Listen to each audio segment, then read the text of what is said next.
Mae'n galwad i addoli heno yn dod o lyfr y datguddiad a'r bennod gyntaf.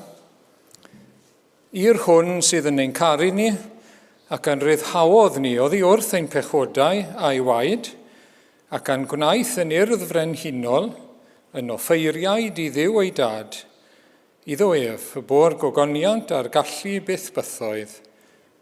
Amen. Gawn ni ymateb gyda'r emyn cyntaf heno, i Dduw bo'r gogoniant, fe wnaeth bethau mawr, rhoi fab o'i fawr gariad dros holl deulu'r llawr.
Mae'n darlleniad ni heno yn dod o lyfr y datguddiad a darllen pennod 5. Pennod 5 yw'r darlleniad heno.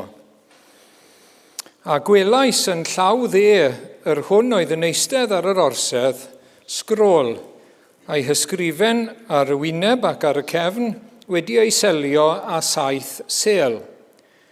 A gwelais angel nerthol yn cyhoeddi a llef uchel. Pwy sydd deilwng i agor y sgrôl ac i ddatod ei seliau.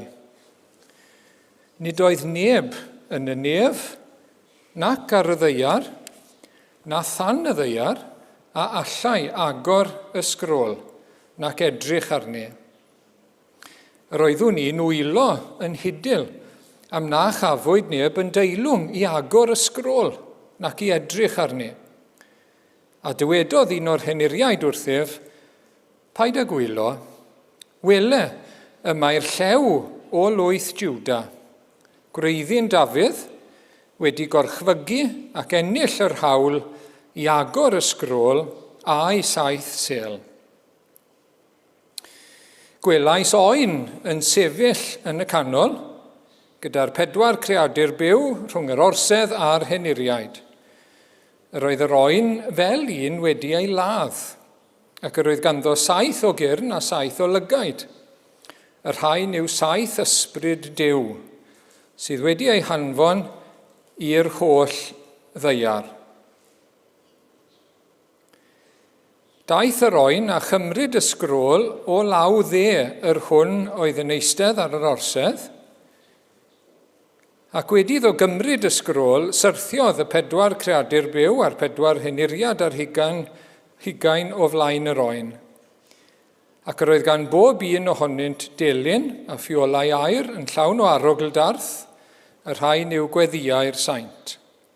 Ac yr oeddent yn canu can newydd fel hyn. Teilwng wyt ti i gymryd y sgrôl ac i agor ei seliau. Oherwydd ti a laddwyd, ac a brynais di Dduw a ddwaid, rai o bob llwyth ac iaith a phobl a chenedl, a gwneithos twy yn urdd frenhinol, ac yn offeiriaid un Duw ni, ac fe dernasan twy ar ddeiar. Yna edrychais a chlywais lais angylion lawer, yr oeddent o amgylch yr orsedd, a'r creaduriaid byw a'r heniriaid, a'i rhif oedd myrddynau, a miloedd a'r filoedd. Meddent a llef uchel, teilwng yw'r oen a laddwyd. I dderbyn gallu, cyfoeth, doethineb a nerth, anrhydedd, gogoniant a mawl. A chlywais pob peth a griwyd, yn y nef ac ar y ddeiar, a than y ddeiar, ac ar y môr a'r cwbl sydd ynddynt yn dweud, i'r hwn sy'n eistedd ar yr orsedd, ac i'r oen, y bor mawl, a'r anrhydedd, a'r gogoniant a'r nerth, byth bythoedd.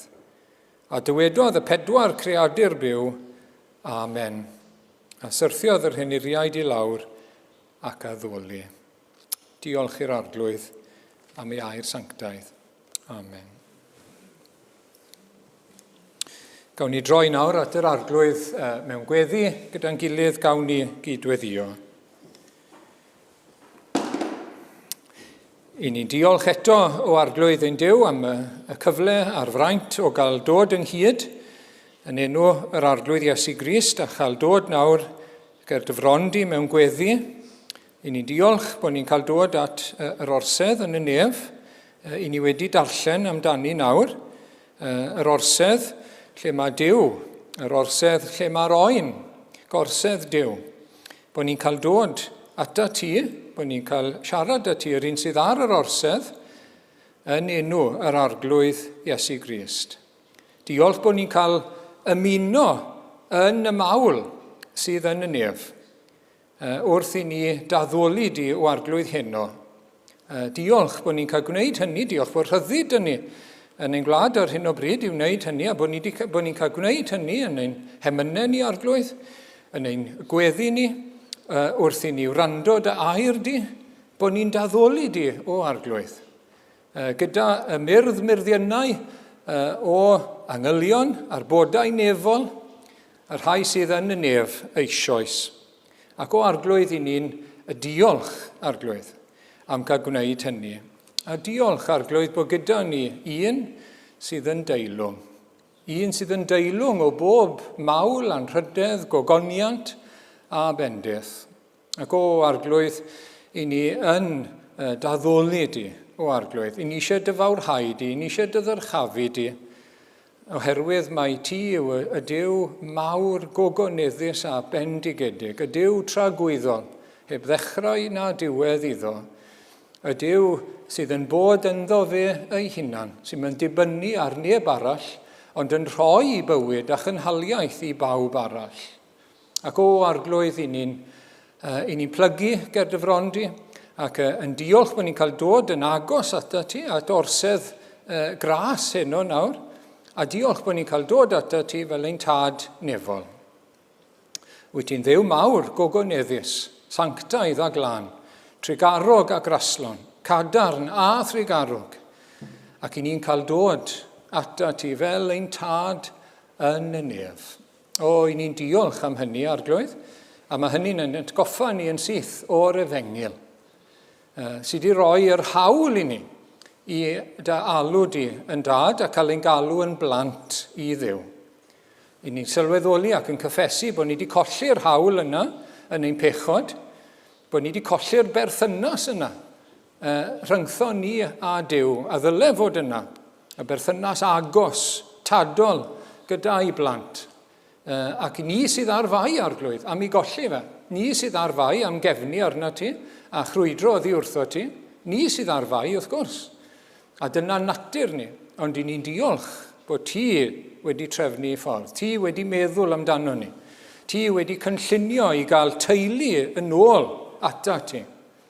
O bob teulu arall ar y ddaear, pob cenedl fel ni wedi clywed nawr, bod ti ar cynllun i ddod â meibion lawer i ogoniant. O, i ni'n diolch arglwydd, ni'n rhyfeddu at hyn. I ni'n rhyfeddu bod ti ddim wedi dileu y ddynoliaeth i gyd a dechrau eto.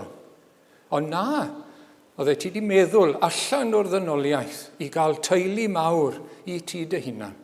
I gael pobl, i gael praidd i'r arglwydd Iesu Grist. Pobl priodferch iddo fe. Ac i ni'n diolch arglwydd heno ac yn rhyfeddu ein bod ni'n perthyn i'r bobl yna, bod ni'n perthyn i'r praidd yna, bod ni'n perthyn i'r briodferch yna, bod ni'n perthyn i eglwys y Duw byw, bod ni'n perthyn i bobl yr arglwydd Iesu Grist. O, arglwydd, maddau ni bod ni'n anghofio y fraint sydd gyda ni. Maddau ni bod ni'n anghofio i bwy ni'n perthyn. O, bod ni'n cael ein cysylltu gyda'r arglwydd Iesu Grist. Yr oen di-fai a di-nam. Yr un a ddath i'r un byd â ni a byw bywyd glân a sanctaidd. A di-fai. O, i ni'n diolch amdano fe heno unwaith eto. Ac i ni'n diolch fel glywson ni bore yma bod wedi dod yn fwriadol i gysylltu hunan gyda ni, gyda'i bobl. A bod wedi dod i'n cynrychioli ni, bod wedi dod i'w roi ei hun droso ni. A bod wedi rhoi ei fywyd pur, ei fywyd glân i lawr yn brydwerth dros lawer. Ac o, arglwydd, i ni'n diolch bod wedi dod fel oen. Hwn yw'r oen ar ben Calfaria, aeth i'r lladdfa yn ein lle. Swm ein dyled fawr a dalodd, ac fe groesodd filiau'r nef. Diolch o arglwydd bod e wedi mynd a wedi rhoi ei waed drosom ni. Ac i ni'n credu heno bod rinwedd arbennig yng ngwaed Iesu Grist. Dyma sydd yn ein glanhau ni ger bron Duw. Dyma sydd yn golchi pob pechod oddi wrtho ni. Dyma sydd yn ein gwneud ni'n dderbyniol nawr i'r Duw sanctaidd. Gwaed ac aberth Iesu Grist. Ac o, arglwydd, i ni'n diolch heno, cawn ni'n atgoffa o hyn yn y neges heno. Ac gawn ni'n atgoffa o nerth y gwaed o arglwydd. Ac i ni yn diolch bod ni'n dod nawr ger dy frondi, yn haeddiant, yng nghyfiawnder Iesu Grist. Ac mewn ffordd, dwi ti ddim yn ein gweld ni yn ein pechod a'r noethni arglwydd, ti'n gweld yr arglwydd Iesu. Ti'n gweld ei gyfiawnder ef, wedi ei wisgo amdano ni. O, diolch. A diolch arglwydd am yr addewid y byddwn ni gydag rhyw ddydd, bod e'n paratoi lle ar ein cyfer ni, ac y byddwn ni'n debyg iddo fe. O, arglwydd, i ni'n dderbyniol nawr trwy ei gyfiawnder ef, wrth gwrs, sydd wedi cael ei gyfri i ni, ond un diwrnod mi fyddwn ni hefyd yn lan, mi fyddwn ni hefyd yn gyfiawn, yn llwyr gyfiawn ger dy frondi. Ei gyfiawnder ef wedi cael ei roi i ni, a'i weithredu yno ni'n llwyr. Nes y byddwn ni'n debyg iddo fe. O, brysied y dydd o arglwydd, sancteiddia ni i ni'n gweddio, gwna ni fwy fel yr arglwydd Iesu Grist. Ac o arglwydd nerthan ni yn ein bywyd, nerthan ni fel dy bobl fan hyn, yn yr eglwys fan hyn o arglwydd, i ogoneddu'r arglwydd Iesu Grist. Nerthan ni arglwydd i sôn am yr oen a laddwyd, i gyfeirio pobl o hyd at yr arglwydd Iesu, pen yr eglwys. Nid ato ni gymaint, ond ato fe. O arglwydd, helpa ni fod yn hyderus i gyflwyno yr arglwydd Iesu. Oherwydd bod na ffordd at Dduw i bwy bynnag sy'n credu ynddo fe. Diolch bod y ffordd ar agor heddiw a heno, a bod ni'n gallu dweud hynny a cyflwyno hynny i eraill. Ni'n gofyn i ti fywhau y gwaith yn ein plith ni o arglwydd. I ni'n gofyn i ti fendithio y rhai sy'n cael ei derbyn heno i aelodaeth yr eglwys. I ni'n diolch arglwydd dim ond cydnabod i ni, dy waith yn ei bywyd nhw'n barod a'i croesawu nhw i'r eglwys leol fan hyn, gan gredu bod nhw'n perthyn mewn un ystyried eglwys di yn barod trwy dy waith di yn ei bywyd nhw. Cyn ni'n gweddio drostyn nhw ac yn gweddio dros y gymdeithas yma o arglwydd. I ni'n gofyn i ti ein gwarchod ni, ni'n gofyn i ti'n nerthu ni, i ni'n gofyn i ti'n helpu ni arglwydd gyda'n gilydd i wneud dy waith di yn y lle yma arglwydd ac yn yr ardal hon lle ti wedi'n gosod ni. Arglwydd i ni yn gofyn i ti'n nerthu ni i garu ein gilydd, i fyddhau i'r gorchymyn newydd, i garu'n gilydd fel yr wyt ti wedi'n caru ni. Ti wedi rhoi dy hun droson ni, helpa ni arglwydd, llanw ni ath gariad a llanw ni ath ysbryd glân. Ac o arglwydd i ni'n gweddio nawr dros y rhai sy'n methu bod gyda ni heno, bod nhw mewn cartre neu yn eu cartrefi neu mewn ysbyty. I ni'n gofyn i ti ymgeleddu nhw a'i bendithio nhw arglwydd, a nesau atyn nhw, a'i tynnu nhw'n agos at y ti hefyd. A rhoi iddyn nhw dydangnefedd o arglwydd, dydangnefedd di i lywodraethu ei meddyliau a'i calonau yng Nghrist Iesu. I ni'n cofio am waith yr efengil yn ein gwlad, a ni'n gofyn i ti fendithio'r gwaith. Yn ein plith ni, yr eglwysi eraill yn yr ardal o arglwydd, a trwy'r wlad. I ni'n sylweddoli bod ni'n byw yn udd y pethau bach. Gyn ni'n gofyn i ti arllws dy ysbryd glân eto ar ein gwlad o arglwydd mewn erth arbennig. Gofyn i ti drigarhau, gofyn i ti amlygu dy hunan, amlygu dy ogoniant. Na fydde pobl Cymru, pobl Llwynhendy, Llanelli yn cael gweld a gwybod bod Duw yma yn ein plith ni. A deall beth yw hynny arglwydd. I ni ddim wedi profi hynny mewn erth diwygiad wrth gwrs. Na fydden ni'n cael profi hynny arglwydd fel rhyw ragflas o'r nefoedd ei hunan wrth gwrs. A symud y deyrnas di ymlaen fel wyt ti wedi gwneud yn y gorffennol gyda rhyw hwb mawr ymlaen o arglwydd. Mwyn yr arglwydd Iesu, mwyn yr un a'n prynodd ni a'i werthfawr waed. Ac o arglwydd ni'n cofio am dy waith mewn gwledydd eraill, rhai sy'n dioddau arglwydd, i ni'n gweddio drostyn nhw, rhai mewn clodi mawr, rhai mewn Newyn, Madagascar nawr, rhai a bygythiad mawr arnyn nhw oherwydd y ffydd, yn Affrica, yn Asia, gymaint o wledydd o arglwydd, nerthad y bobl i ni'n gweddio, cadw eu llyged nhw ar yr arglwydd Iesu Grist. Ac o arglwydd deled y deyrnas felly, a gwneler dy ewyllus. Na fydde'r ddeiar mwy fel y nef o arglwydd.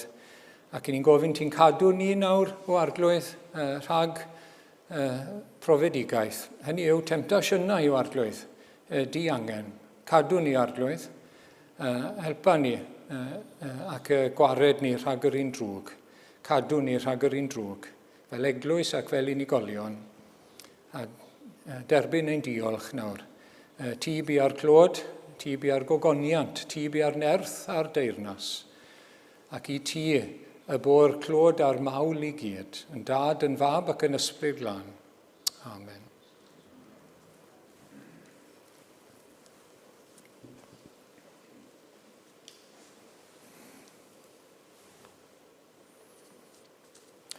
Gawn ni droi at yr ail emyn gyda'n gilydd yn nawr. Dan gysgod croes yr Iesu, mae lle i wella'n hlwy. Rhyfeddol yw'r drigaredd am galwodd fel yr wydd.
Wel, gawn ni droi nôl nawr te at y darlleniad ac adnod 9 a 10 yn arbennig o'r darlleniad yn datguddiad pennod 5.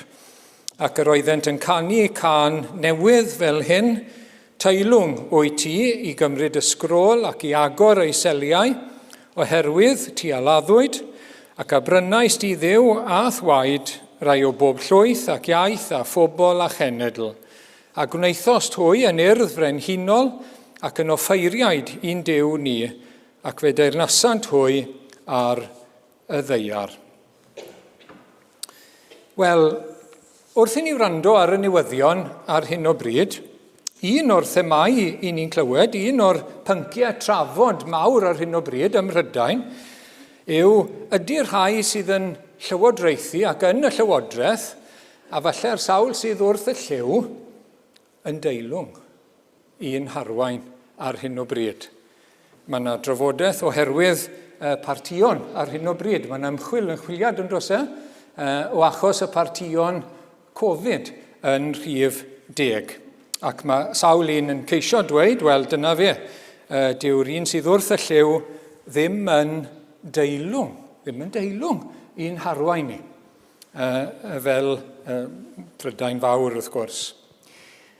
Wel, fan hyn nawr te, yn y darn bach yma, i ni'n cael cipolwg ar un sydd yn deilwng. Ac nid yn deilwng i arwain un wlad, ond i arwain cwrs hanes. I agor y sgrôl yma a'i seliau. Ac yn llyfr y datguddiad, mae'r sgrôl a'r seliau, a maen nhw'n cael eu hagor wrth i chi fynd mlaen, cynllun Duw yw e, ar gyfer hanes y byd. Ac mae yna ofid mawr ar ddechrau'r bennod, chi'n cofio, sneb ar gael i agor, i edrych ar y sgrôl a'i hagor hi. Sneb i gael, sneb yn ddigon da. Ond mae yna. Mae Ioan yn wylo, mae Ioan yn llefen. O, sneb i gael, beth sy'n mynd i ddigwydd i ni? Odi bywyd yn mynd i fynd mlaen, a dim trefen, a dim pwrpas iddo fe? Odi ni'n mynd i fynd dan pen iddi? O, na, paid â llefen, mae'r neges yn dod. Na, mae yna un yn deilwng. I agor y sgrôl, ac i agor y seliau, ac i wneud yn siŵr bod hanes yn dilyn i chwrs yn ôl cynllun a bwriad Duw. Ac wrth gwrs, yr arglwydd Iesu yw hwnnw.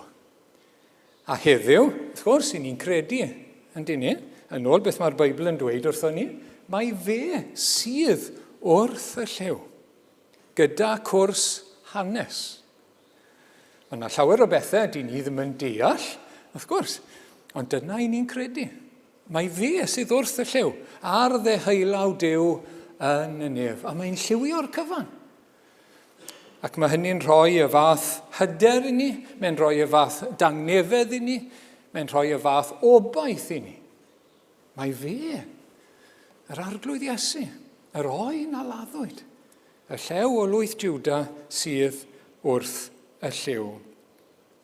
A heno, cyn i ni ddod at y cymyn, beth i ni am wneud yw myfyrio, wrth gwrs, ar yr arglwydd Iesu. Ar yr hyn mae wedi wneud drosom ni ac ein mwyn ni. I ni'n cael y fraint heno o dderbyn rhai aelodaeth yr eglwys, ac mae'r arglwydd Iesu, wrth gwrs, wedi gwneud beth mae wedi gwneud. Mae wedi dod o'r nef, mwyn ei briodferch, mwyn ei bobl. Ac i ni'n rhan o hynny. I ni'n eglwys leol, sydd yn rhan o eglwys fawr, wrth gwrs, yn y byd ac yn y nef. A mae yn gwneud pob peth, mwyn ei bobl, mwyn ei eglwys. A mae hynny'n rhywbeth arbennig iawn. Yn gyntaf nawr te, fe yw'r oen a laddwyd. I ni'n cael darlun y llew o lwyth Jiwda. Oedd yr arglwydd Iesu'n perthyn i lwyth Jiwda, wrth gwrs. A fe yw e. A mae'r llew yn neud i chi feddwl am brenin yr anifeiliaid, wrth gwrs. Mae yna urddas yn dos mae yna nerth, mae yna gryfder mawr pan chi'n meddwl am y llew. Mae'r oen wedyn yn rhoi darlun arall i ni. Mae'r oen yn neud i ni feddwl am un addfwyn. Mae'n mynd gyda ni o nefol addfwyn oen. Mae yna rhyw addfwynder am yr oen. I chi'n gweud am rywun sy'n mynd yn dawel, maen nhw'n mynd fel oen bach. I ni'n dweud hynny. A ni'n darllen bod yr arglwydd Iesu wedi mynd fel oen i'r lladdfa. Ac wrth i ni edrych ar yr arglwydd Iesu, dyma ni'n gweld wrth gwrs, mae ni'n cadarn fel llew, a mae ni'n addfwyn hefyd. O ran y gelyn, oedd e fel llew. O ran ei berthynas a'r tad yn y nef, oedd e'n addfwyn iawn. Yn addfwyn ac yn ostyngedig. Oedd ei fywyd wedi ymostwng yn llwyr i'r tad nefol. Dyna oedd pwrpas ei fywyd, oedd cyflawni ewyllus y tad. Ac oedd e'n ostyngedig, a oedd e'n cael ei arwain, a mi gafodd ei arwain fel oen, wrth gwrs, i'r lladdfa, i'w roi ei hunan. Ac wrth i fi feddwl am hynny, oedd e'n creu awydd yno i bod ni mwy fel yna. Bod ni fwy fel yr arglwydd Iesu, lle mae pechod yn y cwestiwn, bod ni'n gadarn, fel llew. A lle mae ewyllus yr arglwydd, bod ni'n addfwyn, ac yn ostyngedig. Gwyn ei byd yr rhai addfwyn, medda'r arglwydd Iesu yn y bregaeth ar y mynydd. A mae'n siŵr bod fi wedi dweud o'r blaen, mae'r gair yna, y gair groeg yna, yn cael ei ddefnyddio am anifail oedd wedi cael ei ddofi. Meddyliwch am geffyl wedi cael ei dorri mewn, chi'n gwybod? Nid fel mae yn ei natur yn wyllt, wrth gwrs, allwch chi wneud dim byd â ceffyl yn naturiol, ond mae yna ffordd yn dos i dorri fe mewn. Mae yna broses, wrth gwrs, i wneud hynny.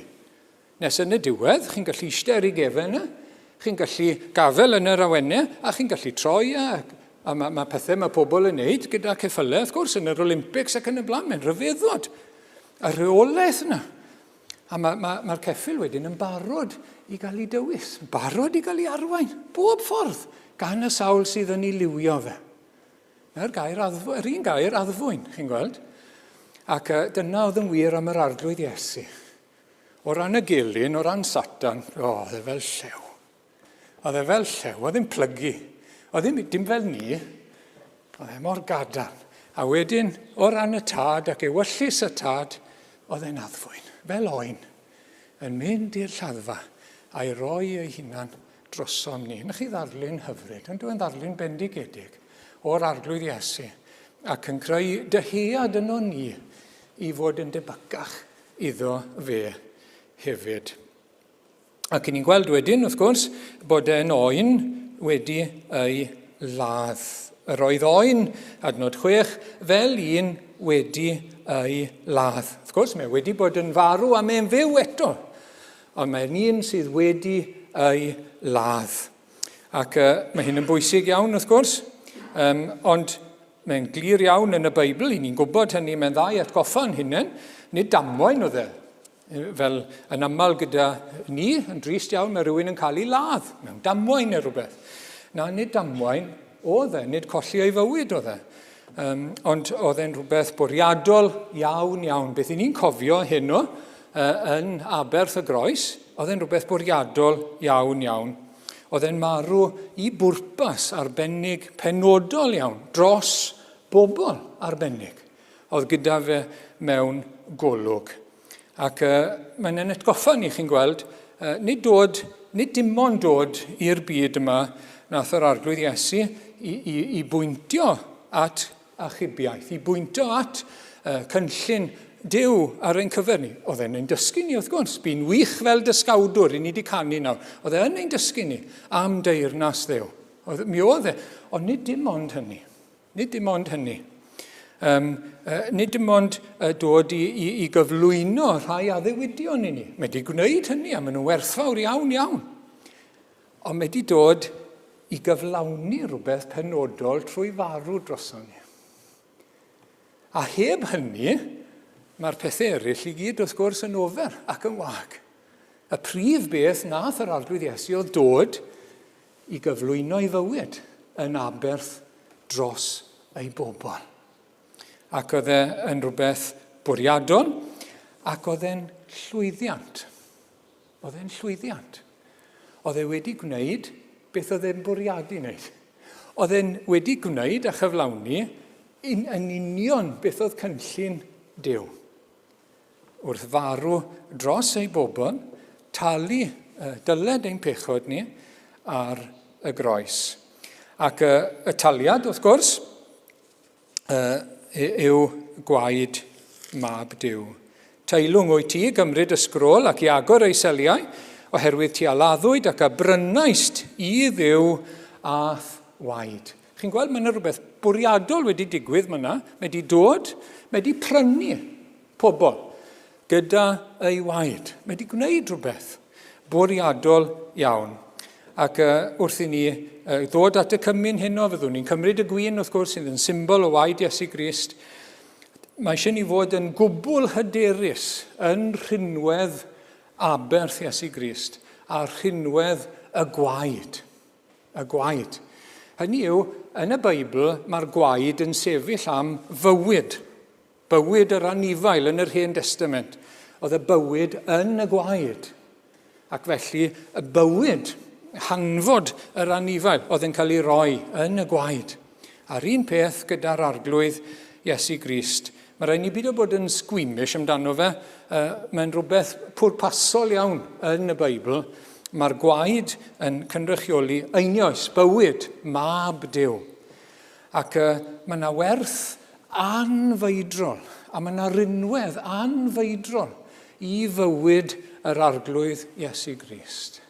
Bywyd mab Duw ar y ddaear, oedd yn ddibechod, oedd yn lân, dim byd arno fe, yn berffaith lân, yn berffaith ddifau ym mhob ffordd. Ac wrth i'r bywyd na gael ei offrymu a'i aberthu, mae yna rinwedd, mae yna bwer anfeidrol yn yr offrwm yna, mewn perthynas a'n bywydau ni hefyd. Dyma'r tal, dyma'r gost, bywyd mab Duw. Ac mae yna gymaint o adnodau yn y Beibl, na i roi chydig o adnodau nawr, sydd yn atgoffa ni o hyn. Ac meddyliwch nawr, fel eglwys Iesu Grist, fel pobl yr arglwydd, ni wedi cael ein prynu a gwaed mab Duw. Dyna sut i ni yn rhan o eglwys Duw. Dyna sut i ni'n rhan o deulu Duw. Dyna sut i ni ddim yn ein pechodau nawr, ond yn yr arglwydd Iesu Grist, oherwydd yr aberth yma. Nawr te, Hebreaid 9 i ddechrau te, y gwahaniaeth rhwng yr Hen Testament a'r Testament Newydd, yr arglwydd Iesu yn y nef nawr fel archoffeiriad, ac nid a gwaed gyfr a lloi, ond a'i waed ei hun, yr aeth ef i mewn unwaith am byth i'r cysegr, a sicrhau prynedigaeth dragwyddol. Mae hwnna'n fendigedig. Yn yr Hen Testament, oedd aberth yn cael ei roi o hyd bob blwyddyn, ac aberthau'n cael ei cyflwyno'n gyson, wrth gwrs, achos dim ond symboliaeth oedd e. Ond dim ond unwaith buodd yr arglwydd Iesu farw ar y groes. Dim ond unwaith oedd wedi rhoi ei waed ar y groes. Ac oedd hynny wedi sicrhau prynedigaeth dragwyddol. Prynedigaeth yw'r tal i ollwng caethwas yn rhydd. Redemption. Pan o'ch chi mewn caethiwed fel slef, dyma'r tal i ollwng rhywun yn rhydd. Ac i ni'n rhydd o'n pechodau i dragwyddoldeb, oherwydd un aberth, oherwydd rhinwedd bywyd ac aberth a gwaed yr arglwydd Iesu Grist. Llwn ni ddim ychwanegu ato fe? Sy'n byd i ni wneud nawr? Sdim un amser fydd rhinwedd yr aberth yn dod i ben. Mae e'n brynedigaeth dragwyddol. Dragwyddol. Mae ei gyd yn aberth Iesu Grist. Yr un aberth. Yr oen a'r galfaria. Wedyn chydig o adnodau ymlaen, 14, pa faint mwy bydd gwaed Crist, yr hwnna i offrymodd ei hun trwy'r ysbryd dragwyddol yn ddynam i Dduw, yn puro ein cydwybod ni, oddi wrth weithredoedd Meirwon, i wasanaethu'r Duw byw. Siwr di ni'n gallu cael heddwch gyda Duw, a tangnefedd yn ein calon, a sicrwydd bod ni'n blant i Dduw. Bod ein cydwybod ni'n glir ac yn lan, oherwydd gwaed Iesu Grist, oherwydd aberth Iesu Grist. Tasau ni'n dweud wrthoch chi, wel, dwi ddim yn siŵr oedd aberth Iesu Grist yn ddigon. Bydden ni byth yn gweud hynny. Tasau rhywun yn gweud hynny. Wel, dwi'n yn siŵr os dylen ni ychwanegu rhywbeth ato fe. Dwi'n yn siŵr. Bydden ni'n gwybod ble ni'n sefyll. Bydden cydwybod ni byth yn gallu bod yn glir. Bydden ni byth yn siŵr. Ond chi'n gweld gallwn ni fod yn glir yn cydwybod ni, bod ni'n iawn gyda Duw. Nid oherwydd ni, ond oherwydd aberth Iesu Grist. Oherwydd gwaed Iesu Grist. Mae'n glanhau ni o bob pechod. A pan i ni'n ymddiriad ynddo fe, rhoi'n ffydd ynddo fe, i ni'n cael prynedigaeth dragwyddol. Ac i ni'n cael cydwybod lan, ger bron Duw. Ac achos bod yn cydwybod ni'n lan, i ni'n gallu mynd mlaen i wasanaethu y Duw byw wedyn ni. I ni ddim yn ame, i ni'n gallu mynd mlaen i wasanaethu fe, fel ei weision ac fel ei blant. Actau 28, gofalwch amdanoch eich hunain ac am yr holl braidd, dyma chi henuriaid Ephesus, Paul yn siarad yn nhw, gosododd yr ysbryd glân chwyn arolygwyr drosto i fugeilio eglwys Dduw, a dyma eglwys Dduw, yr hon a'i nillodd ef a gwaed ei briod un. Siwt mae'r eglwys wedi dod i fod? Shwd i ni wedi dod i fod fel eglwys Iesu Grist, fel credinwyr gyda'n gilydd, oherwydd gwaed yr arglwydd Iesu Grist. Dim byd arall, a'i aberth drosom ni. Datgyddiad un, beth gawson ni'n harwain i addoli i'r hwn sydd yn ein caru ni, ac yn ryddhawodd ni, oddi wrth ein pechodau a'i waed. Ydych chi'n gwybod beth yw ei fod yn rhydd o'ch pechod? Yn rhydd o gondemniad pechod heno. Yn rhydd ger bron Duw. Wel, dyma sut ni'n dod yn rhydd trwy yr aberth, trwy offrwm Iesu Grist, trwy waed yr arglwydd Iesu. Fyddwch chi byth yn dod yn rhydd, all neb ddod yn rhydd o'i bechod mewn unrhyw ffordd arall, ond trwy ymddiried yn aberth yr arglwydd. Ac wedyn ni'n Ioan 1:7, os rodiwn yn y goleuni, fel y mae ef yn y goleuni, mae gen i'n gymundeb a'n gilydd, ac y mae gwaed Iesu ei fabef yn ein glanhau ni o bob pechod. Dyma chi rinwedd y gwaed, dyna sydd yn ein glanhau ni o bob pechod. O bob pechod. A mae wedi digwydd pan bu Iesu farw ar y groes. Mae wedi cyflawni'r gwaith cyn i ni brofi ei effaith. Mae wedi cyflawni'r gwaith ar Galfaria. 2000 o flynyddoedd yn ôl. Mae wedi talu dros bechod ei bobl. A mater o amser yw e wedyn, cyn bod y bobl yna'n cael ei galw at yr arglwydd Iesu, yn cael ei galw i gredu ac i bwyso ar yr arglwydd Iesu a profi effaith ei aberth a dod yn rhydd. Mae wedi cyflawni'r gwaith, chi'n gweld? Mae wedi wneud e. Mae wedi wneud y gwaith ar y groes. A mi ddwedodd e gorffennwyd. A mi godwyd e'r trydydd dydd. Ac wedyn ni'n cael pwy sydd wedi cael ei prynu te, a rhai o bob llwyth ac iaith a phobl a chenedl. Rhai allan o bob llwyth, allan o bob iaith, allan o bob grŵp, beth bynnag sut i chi'n ei restru nhw. Hynny yw, grŵp ethnic, llwyth, iaith wrth gwrs, ieithoedd, 7,000 yn dos o ieithoedd yn y byd. Mae yna grwpiau ieithyddol, gwleidyddol, pobl, demos, pobl, grwpiau o bobl, grwpiau gwleidyddol, cymdeithasol, cenhedloedd, ac allan o bob un o'r grwpiau yma, mae yna rai wedi cael eu prynu yn barod ar groes Calfaria. Mae wedi rhoi tâl arbennig i'w prynu nhw. A mae hwnna'n fendigedig. Caethweision oedden nhw, wrth gwrs, i bechod yna oedden ni, ond ni wedi cael ein prynu. Ac mewn darlun arall yn y Colosiaid 1, i ni wedi cael ein trosglwyddo nawr, gwaredodd ni, neu achubodd ni, rescued yn Saesneg, o afael y tywyllwch, a'n trosglwyddo i deyrnas ei annwyl fab. Yn yr hwn yma i ni brynedigaeth, sef maddeiant ein pechodau. I ni wedi cael ein prynu, i ni wedi cael ein trosglwyddo, transfer. I ni'n clywed ond i ni ar y radio ac ar y teledu ac yn y newyddion, os ych chi'n dilyn y chwaraeon, a ffwtbol er enghraifft, y prisiau sy'n cael ei talu am transfer. Transfer fee, ond yma, o un clwb i glwb arall. Ac erbyn hyn, wrth gwrs, mae'n filiynau, nid miloedd, miliynau yw nawr yn ein dyddiau hyn, yn cael ei talu am bêl-droedwyr i symud o un clwb i glwb arall. Wel, meddyliwch am y transfer yma nawr te. A'r transfer fee, i'n trosglwyddo ni o afael y tywyllwch i deyrnas ei annwyl fab. Beth oedd y transfer fee? Gwaed mab Duw. I'n prynu ni, i'n ryddhau ni, a'n trosglwyddo ni o'r naill deyrnas i'r deyrnas arall.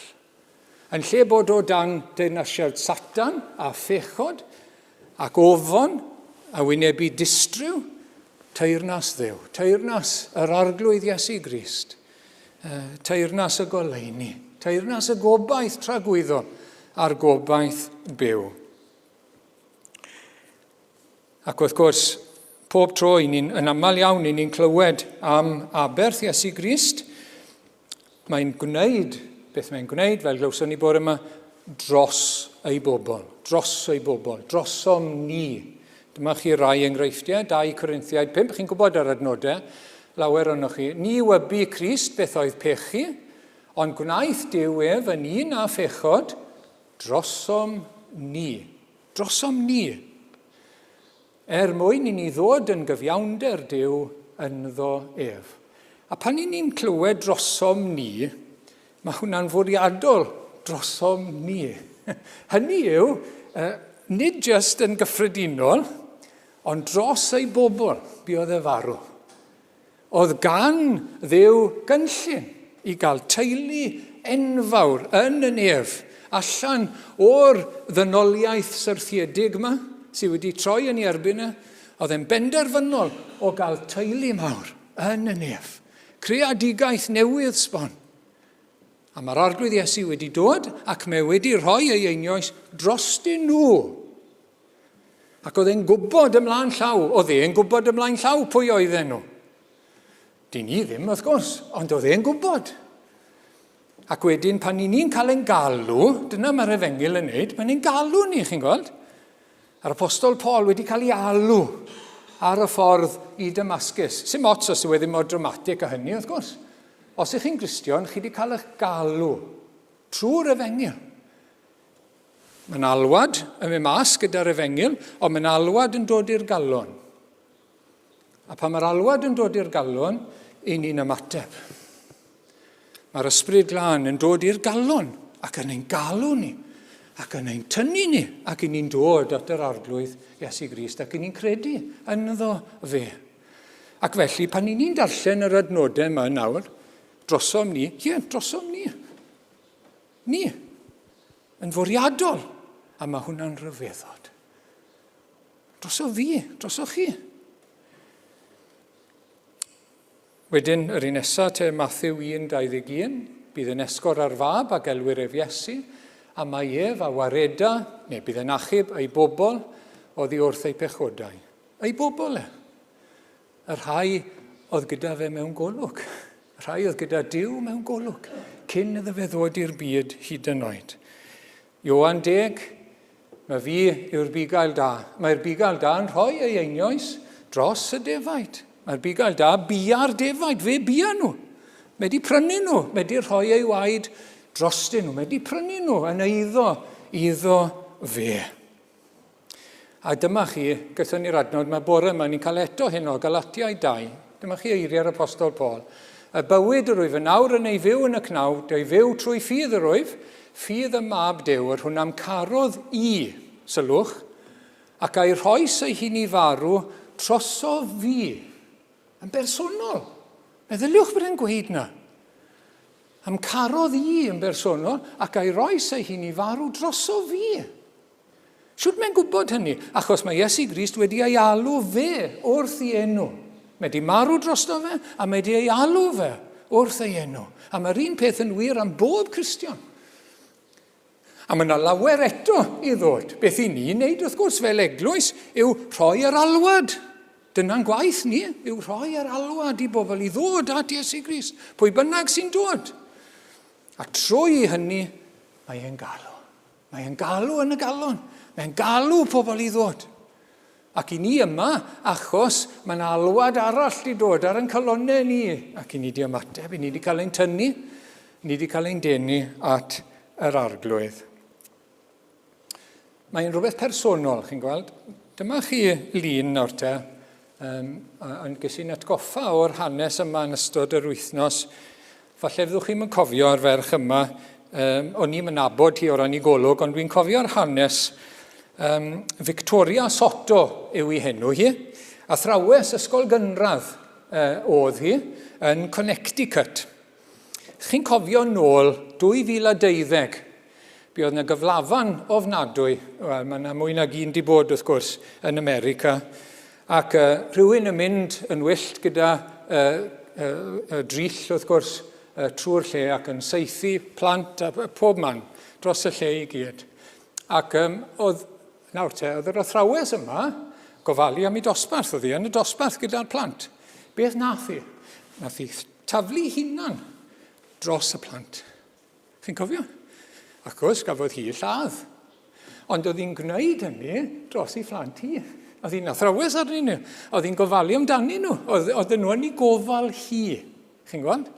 A dyna nath hi. A dyna mae'r arglwydd Iesu wedi wneud drosom ni. Wedi gofalu amdano ni yn bersonol. Wedi rhoi hunan drosom ni yn ein lle ni ar y groes. Ac wedyn, i ddod mlaen o'r i'n gwneud ni wedyn ni, yn gwneithos twy yn urdd frenhinol ac yn offeiriaid i'n Duw ni. Gwneud ni'n frenhinoedd ac yn offeiriaid. Ac mae hyn yn bwysig, i'n hachub ni wrth gwrs, oddi wrth ein pechodau ni, ond mae yna fwy na hynny wedyn, i'n gwneud ni yn rhywbeth newydd, yn frenhinoedd ac yn offeiriaid. A mae hyn yn redeg trwy'r Beibl. Exodus 19, mae'n dod o'r Hen Testament, yr arglwydd yn siarad ag Israel, byddwch hefyd yn deyrnas o offeiriaid i mi, yn genedl sanctaidd. Dyma'r geiriau yr wyt i'w llefaru wrth bobl Israel. Wel nawr dyma chi fraint, mae'r arglwydd Iesu wedi marw drosto ni, yn prynu ni, a'n gwneud ni, yn gosod ni yn frenhinoedd ac yn offeiriaid. Yn frenhinoedd i ddechrau, a mae'n sôn am deyrnasu, chi'n gweld? Ac fe deyrnasant hwy ar y ddeiar. Ond i ni'n dechrau teyrnasu nawr, chi'n gweld? I ni'n dechrau teyrnasu nawr. Mae di marw drosto ni mwyn i ni ddechrau teyrnasu. Beth mae hynny feddwl te? Bod ni'n dechrau teyrnasu, bod ni'n dechrau bod yn frenhinoedd. Mae rhaid ni ddeall y peth yn ofalus iawn wrth gwrs. Gawn ni ddod â Trifeiniaid 8:37. Ond yn y pethau hyn i gyd, y mae gennym fuddugoliaeth lwyr trwy'r hwnna'n carodd ni. I ni'n fwy na choncwerwyr, more than conquerors, through him who loved us. Ac wrth gwrs, mae'r apostol Paul, os chi'n cofio'r darn yna, mae di'r rhestru gymaint o bethau gall ddod yn ein herbyn ni.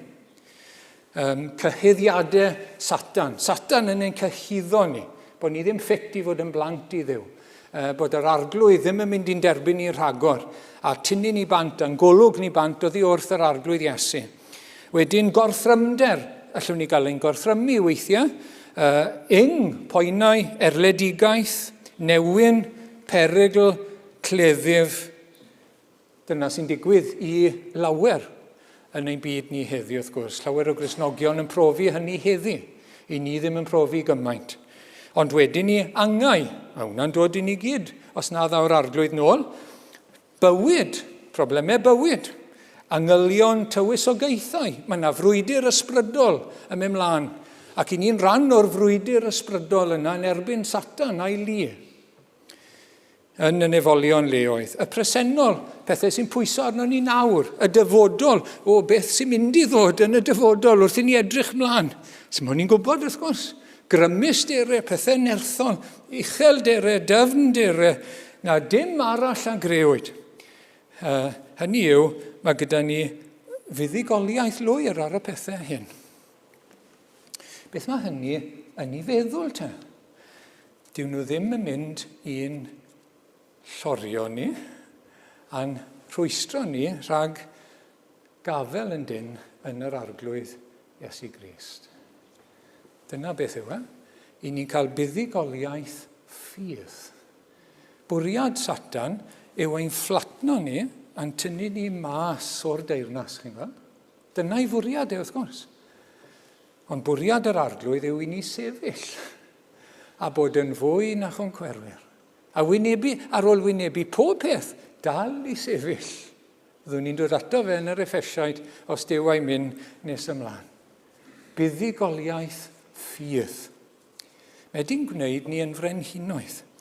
Ac wrth gwrs, mi glywson ni yr adnod bore yma. Dwi ddim wedi rhoi e lawr heno, mae'n ddrwg dy fi. A mae'n adnod bwysig iawn, Rhufeiniaid 6 ac adnod 14. Dyma'r adnod i chi. Ni chaiff pechod arglwyddiaethu arnoch, oherwydd nid ydych mwyach dan deyrnasiad cyfraith ond dan deyrnasiad gras. Trwy ras i ni'n teyrnasu.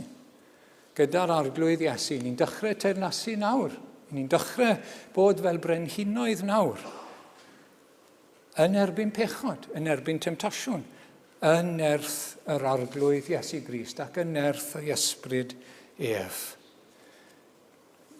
I ni'n cael gras trwy yr ysbryd glân i fod yn frenhinoedd arno ni'n hunain. Yna chi frwydr yw honno, i fod yn frenin ar yr hunan. Yr hunan yma sy'n ynddo ni, y bwystfil yma sy'n tu fewn i ni, wrth natur. Siwr mae bod yn frenin ar hwnna. Trwy ras Duw, mae di'n gwneud ni yn frenhinoedd i ddechrau teyrnasu ar yr hunan yma sydd yno ni. Un o ffrwythau'r ysbryd, hunan ddisgyblaeth. Hunan ddisgyblaeth. Disgyblu yr hunan yma yn nerth yr arglwydd. I ni'n cael nerth i orchfygu mewn gweddi gyda Duw. Mae hwnna'n rhyfeddod. Genesis nawr te, 32. Chi'n cofio hanes Jacob yn Peniel, yn gweddio ac yn ymgodymu, reslo gyda'r angel. Yr arglwydd Iesu cyn dod i'r ddaear, dwi'n meddwl, yn sicr. A dyma beth mae'n dweud, dywedodd ni thelwyr Jacob mwyach, mae'n cael enw newydd, chi'n cofio, ond Israel, oherwydd yr wyt wedi ymdrechu gyda Duw a dynion. Ond un yn ymdrechu gyda Duw yw ystyr Israel, ac wedi gorchfygu. Wedi gorchfygu. Wedi cael nerth i frwydro, nes bod yn cael ei fendithio gan yr arglwydd. Fel petai yr arglwydd yn gadael i ni frwydro gyda fe mewn gweddi. Ac wrth i ni ddyfal barhau, ni'n cael nerth mewn gweddi. Nerth i ofyn, nerth i geisio, nerth i bledio. Nes bod ni'n cael. A ni'n cael gorchfygu trwy ffydd, hyd yn oed mewn gweddi. Ac wrth gwrs, rhyw ddwyrnod, byddwn ni'n teyrnasu gyda'r arglwydd. Byddwn ni'n eistedd gyda fe. 1 Corinthiaid 6, o'n i wyddoch y byddwn yn barnu angylion heb sôn am bethau'r bywyd hwn, yn cyd-deyrnasu gyda yr arglwydd ei hunan. Ac wedyn yn offeiriaid, i ni'n cael dod nawr i ddod ag offrwm ger bron Duw. Oedd yr offeiriaid wrth gwrs yn dod ag offrymau ger bron Duw ar ran y bobl, ac i ni yn cael bod yn offeiriaid. A mae hynny'n fraint aruthrol. Pob un ohono ni'n offeiriaid. Rhufeiniaid 12, am hynny rwyf yn ymbil arnoch gyfeillion ar sail tosiriaethau Duw i'ch offrymu'ch hunan, yn aberth byw, sanctaidd a derbyniol gan Dduw. Felly rhowch iddo addoliad ysbrydol. I ni'n cael dod nawr yn haeddiant Iesu Grist, yn enw'r arglwydd Iesu, i offrymu ein gweddiau, i offrymu ein mawl, i offrymu ein diolchiadau, i ofyn ac i eiriol mewn gweddi ar ran eraill. I ni'n cael dod i gyflwyno ein hunain ar ei wasanaeth. Ac i ni'n cael ein derbyn trwy ffydd. Os ni'n gwasanaethu trwy ffydd yn enw'r arglwydd Iesu, mae'n gwasanaeth ni'n cael ei dderbyn. Nid bod e'n berffaith, nid yn aml fel dyle fe fod.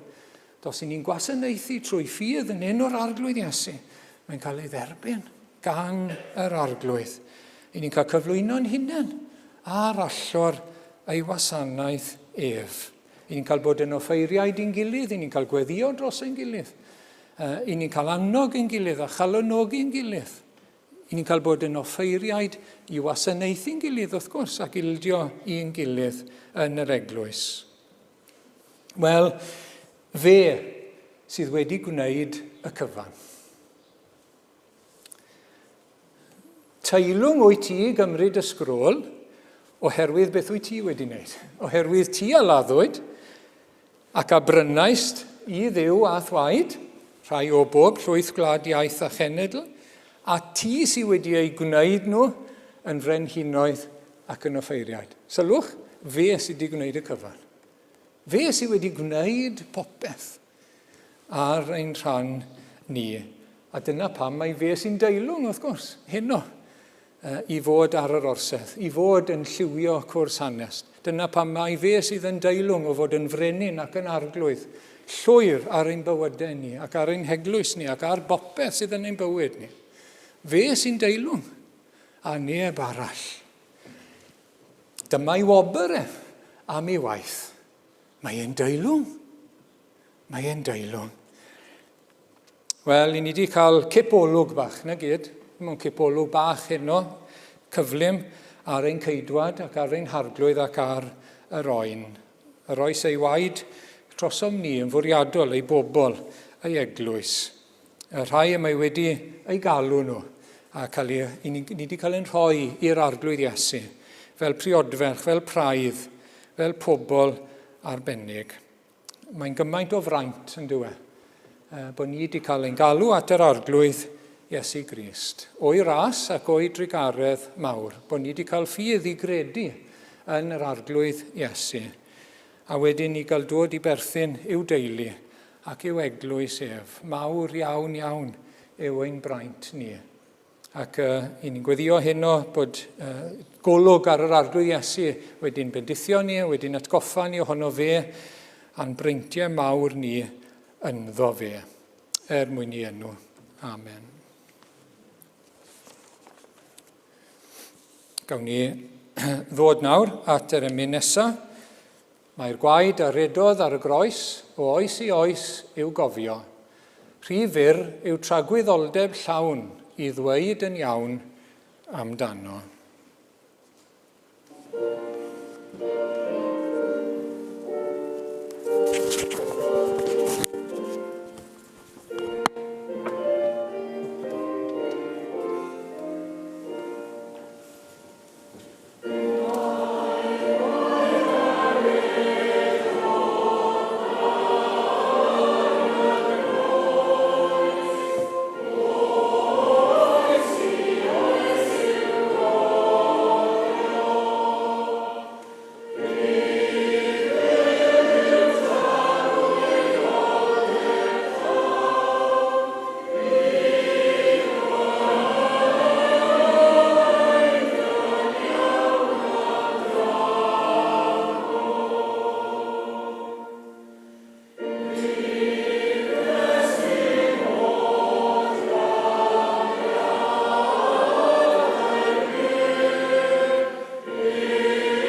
Diolch i ti o arglwydd am dy air heno. Diolch am cael cipolwg o'r arglwydd Iesu, yr oen a laddwyd.